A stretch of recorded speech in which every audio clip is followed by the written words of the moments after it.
Se lo habíamos prometido antes de la pausa. Ayer hubo una decisión de Estados Unidos que parece ser inmediata cuando la anuncian, pero la realidad es bastante diferente al efecto que produjo la noticia después del anuncio de Donald Trump. Claro, ayer, es más, vimos el momento del anuncio, un momento histórico, porque para bien, para mal, fue histórico cuando Donald Trump anunció su decisión, cumpliendo una de sus promesas de campaña, que decíamos, qué lástima que un político justo que cumple su promesa de campaña sea Donald Trump, con tantos otros que queremos. La cuestión es que ayer anticipábamos brevemente que no era tan fácil, no es que ya hoy Estados Unidos no forma parte de ese acuerdo firmado por 196 países, solo Siria, plena guerra civil desde hace 5 años, 6, y Nicaragua no adhirieron a este pacto. El resto de los países del mundo, desde Micronesia, África, todos sí, y Nicaragua porque le parecía que era demasiado blando ese acuerdo, quería más, por eso no lo firmó, y Siria, por obvias razones, tiene otras prioridades.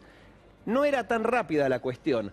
Lo anticipábamos ayer, pero hoy para tener un poco más de conocimiento sobre por qué le va a llevar entre 3 y 4 años a Estados Unidos salirse de ese acuerdo, invitamos a Thaís Gadea Lara, que es una periodista, sabe mucho de medio ambiente, y hoy me enteré, yo no sabía, que participa también en la fundación de Al Gore. Nada menos, el vicepresidente de los Estados Unidos, ¿no? Vicepresidente de los Estados Unidos, claro. Que después de que dejó la vicepresidencia se dedicó justamente a concientizar sobre temas de ambiente y principalmente de cambio climático. ¿Y por qué va a tardar a Estados Unidos entre 3 y 4 años, justo, ¿no? El mandato de Trump. Sí. ¿Estuvo bien pensado eso? ¿Fue a propósito? Y yo creo que Obama tuvo ahí una intencionalidad porque en realidad, a ver, como todo acuerdo, como toda suerte de contrato, tiene sus diferentes cláusulas, ¿no? Y dentro de esas cláusulas estaba, bueno, ¿qué pasaba si alguno de los países quería salirse del acuerdo? Entonces lo que dice el contrato, esa suerte de contrato, el Acuerdo de París es, bueno, a partir de la fecha en la que entra en vigencia, que fue el 4 de noviembre del año pasado, todavía con Obama, se tienen que cumplir 3 años. Después de esos 3 años es que pueden empezar el proceso de salida y que es 1 año, con lo cual en total serían 4 años. Las cuentas nos darían que sería el 4 de noviembre de 2020, exactamente un día después de las próximas elecciones de Estados Unidos. Bueno, o sea que debería ganar Trump para que esto se cristalice. Claro. O alguien que piense distinto. Ahí ya tenemos que pensar que él no se vuelva a candidatear a la presidencia, que no sé si es lo que la mayor parte del mundo desearía, o ver si quién sería, ¿no?, el que resulte electo. Pero la puesta en práctica sí sería recién después de las próximas elecciones de los Estados Unidos. Y durante estos 3 años, ¿qué puede pasar? Bueno, eso es un poco lo que ahora, digo, la noticia fue ayer, lo de ayer fue el anuncio, ¿no? A día de hoy Estados Unidos está todavía en el Acuerdo de París. Ahora hay que ver qué es lo que va a pasar en la próxima reunión de negociaciones, que es en noviembre en Bonn, en Alemania, que es lo que se llama la COP, que es la Conferencia de las Partes, y en donde todos los años se reúnen todos los países para negociar. En este caso ya se está negociando la implementación, o sea, se están viendo los detalles De la salida. se están viendo los detalles de cómo es que se pone en práctica el Acuerdo de París. Ahora se va a sumar cuál va a ser el rol, digamos, de Estados Unidos, porque Estados Unidos se tiene que sentar en la mesa de negociación. Lo que hay que ver es si se le va a decir, bueno, si vos te querés ir, callate, andá, tipo, no molestes, claro, o si igual le van a dar la voz a que participe en algunos de los elementos. Una cosa buena, digamos otra, ¿no? Una es que esto no es inmediato, o sea que Trump va a tener que esperar un buen rato, es que, a diferencia de lo que pasó con el Pacto de Kioto, ¿no?, que fue otro intento hace ya 10 años, más o menos, un poco más. Sí, fue en 1997 y se implementó recién, o sea, se puso en vigor en 2005. 97, claro, bueno, hace mucho más todavía. Fue que Estados Unidos en ese momento tampoco firmó, o sea, no es que salió, ni siquiera lo firmó, y eso hizo que muchos otros países dijeran, si Estados Unidos no entra, yo tampoco. Acá, por suerte, la sensación es otra. Es Estados Unidos el que se queda solo, ¿no?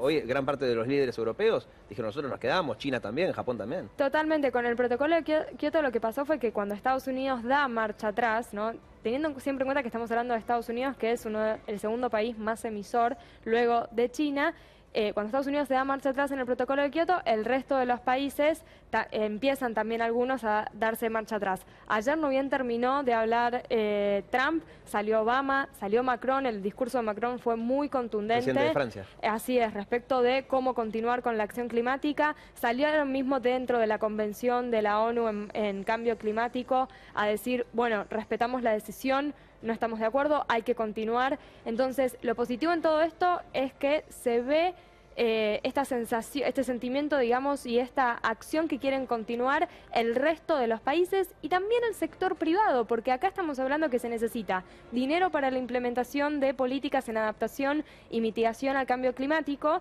Y el sector privado en realidad está en todo, está en la energía, está en el consumo, entonces ahí también es interesante cómo el sector privado entra. De hecho, Elon Musk, ¿no?, conocido empresario de Estados Unidos, formaba parte del Consejo Asesor de Trump y ayer renunció luego de esta decisión porque él está en favor de las energías renovables. Sí, hay que de todas maneras como un doble discurso, ¿no? Una cosa es lo que se dice, lo que se firma y después lo que se hace, porque siempre, sobre todo las grandes naciones, juegan al límite e incluso un poquito más allá del límite, y eso se ve en los efectos del planeta, más allá de la discusión que no es nueva. Es nueva en términos históricos, pero no es nueva en el planteo político.